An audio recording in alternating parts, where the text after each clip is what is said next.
اچھا ٹھیک ہے. اگر فرض کریں میرے پاس کوئی 60 ایئر اولڈ فٹ آدمی آتا ہے جو کہ دوائیاں کھا چکا ہے اور اس کو اس سے فائدہ نہیں ہو رہا, تو میں اسے کہوں گا کہ وہ TURP کروائے یا لیزر پروسٹیکٹمی کروائے.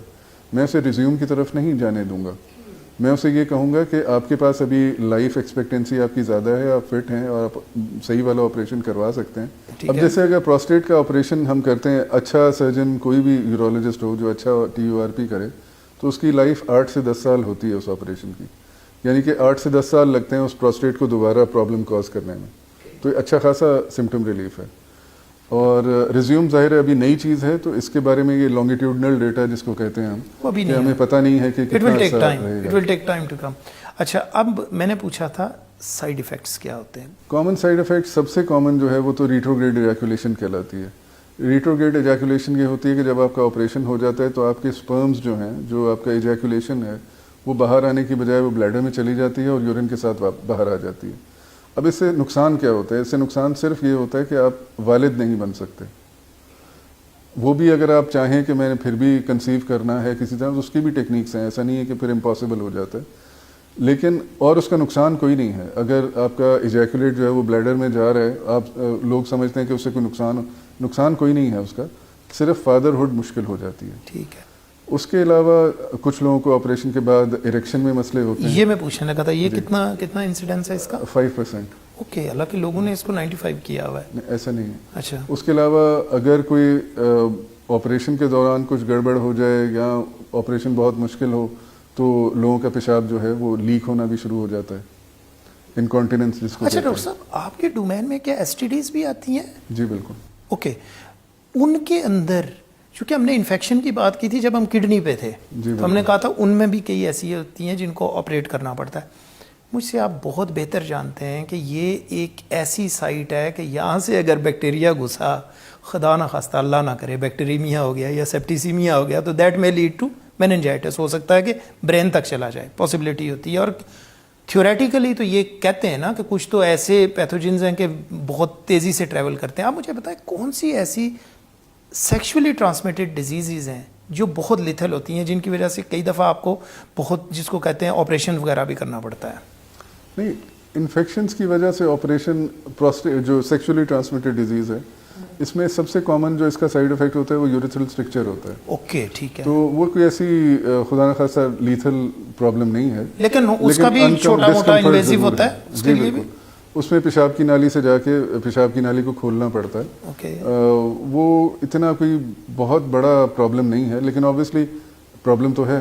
پرابلم ہے, بالکل صحیح کہہ رہے ہیں. اس میں جو زیادہ پرابلمز ہوتے ہیں وہ جو آپ پوچھنا چاہے تھے, HIV سب سے زیادہ سیویئر ڈیزیز ہے. بالکل صحیح ہے. اور وہ سیکشولی ٹرانسمیٹڈ ہے. اس کے علاوہ ہیپیٹائٹس ہو سکتا ہے, اس کے علاوہ ہرپیز ہو سکتا ہے, اس کے علاوہ سفلس ہو سکتا ہے. تو اچھا, سفلس کی تو سمجھ آتی ہے, ہرپیز کو آپ کیسے لنک کرتے ہیں یورینری ٹریکٹ انفیکشنز کے ساتھ؟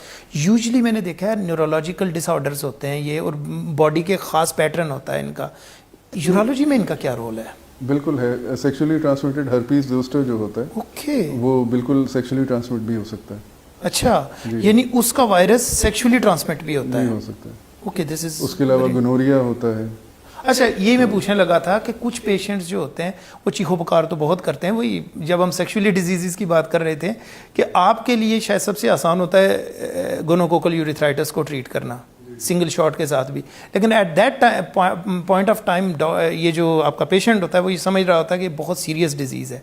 اچھا, اب مجھے لاسٹ پہ یہ بتائیے گا ڈاکٹر صاحب کہ جو ایڈوانسمنٹس ہیں آپ کی اسپیشلٹی میں آپریشنز کے حوالے سے, بڑے کٹ سے لے کے جو آپ نے صرف پروسٹیٹیکٹمی کی بات کی ہے, باقی جو آپ کے اس پورے یورینری ٹریکٹ میں ایڈوانسمنٹس ہیں آپریشنز میں, وہ کون کون سی ہیں؟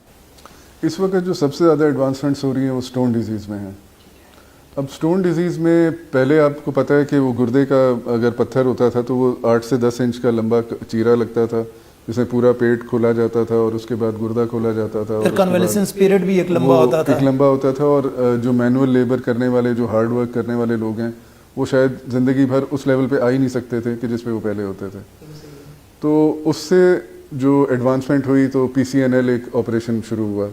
PCNL ایک بہت اچھا آپریشن ہے جس کے اندر 8-10 انچ کے چیرے کے بجائے آدھے انچ کا چیرا ہوتا ہے جو بیک پہ لگتا ہے, اور اس سے آپ اندر گردے میں جا کے بڑے سے بڑا پتھر نکال سکتے ہیں. تو وہ تو ہم بڑے عرصے سے کر رہے ہیں. اب اس کے اندر جو مزید PCNL کی اور مزید نئی ٹیکنالوجی آئی ہے, اس میں منی PCNL ہے, سپر منی PCNL ہے, مائکرو PCNL. مائکرو PCNL جو ہے وہ آپ یوں سمجھے کہ جیسے سوئی ہوتی ہے, اوکے, وہ باریک سوئی جو ہوتی ہے اس کے تھرو آپ جاتے ہیں اندر, اور اسی کے تھرو لیزر جاتا ہے, ہولمیم لیزر, اور اس سے آپ up to 1 centimetre 1.5 centimetre stones جو ہیں وہ اسی سے آپ ڈسٹ کر کے ختم کر سکتے ہیں. تو آپ کہاں سوچیں 10 انچ کا چیرا, اور کہاں سوچیں ایک سوئی کہ جس کی آپ کو نشان بھی نہیں ملے گا. ایکسلنٹ, بالکل صحیح ہے. تو یہ ساری ایڈوانسمنٹ ہے. پھر اس کے بعد ایک اور جدت ہے اس میں جس کو RIRS بولتے ہیں. اچھا, ایک چیز میں یہاں روکوں گا, اس کا مطلب ہے ایڈوانسمنٹ کے ساتھ ہیومن مینیپولیشن بھی منیمائز ہو گئی ہے, وہ جو کیونکہ اور اس سے آپ کا جو باقی سیکنڈری رسک فیکٹرز سے وہ بھی منیمائز ہو جاتے ہیں. Obviously. بالکل صحیح. بیسیکلی ایڈوانسمنٹ یہی تو ہے کہ مریض کے لیے کیا فائدہ ہو رہا ہے. بالکل صحیح ہے.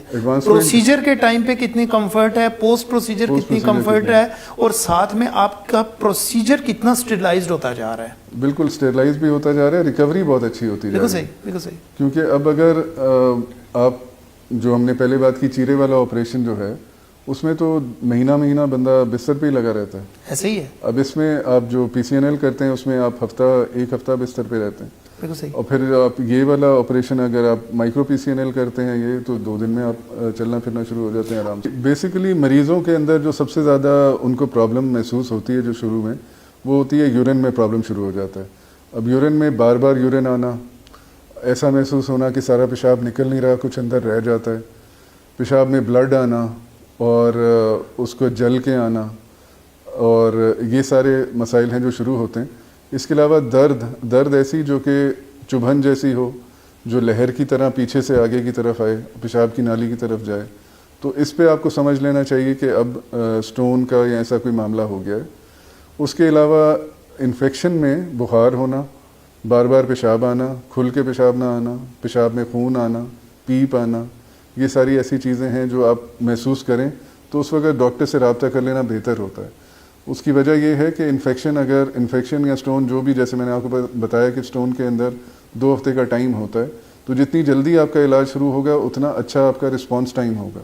اگر آپ گئے ہی 2 ہفتے کے بعد تو پھر ڈاکٹر بھی کیا کرے گا, وہ ظاہر ہے پھر آپ کو فوراً کہے گا کہ آپریشن کرائیں. اب فوراً آپریشن کوئی کہے تو پھر ہمیں ایکسیپٹ کرنے میں ذرا مشکل ہوتی ہے کہ جی ہم ڈاکٹر کے پاس گئے تھے, اس نے فوراً ہی آپریشن کہہ دیا. تو ڈاکٹر کے ذہن میں جو چیزیں ہوتی ہیں وہ مریض سمجھ نہیں سکتے, لیکن ان کے پیچھے کوئی سائنٹیفک بیسس ہوتی ہے کہ جس وجہ سے وہ آپ کو کہہ رہے ہوتے ہیں کہ ٹائم نہیں ہے.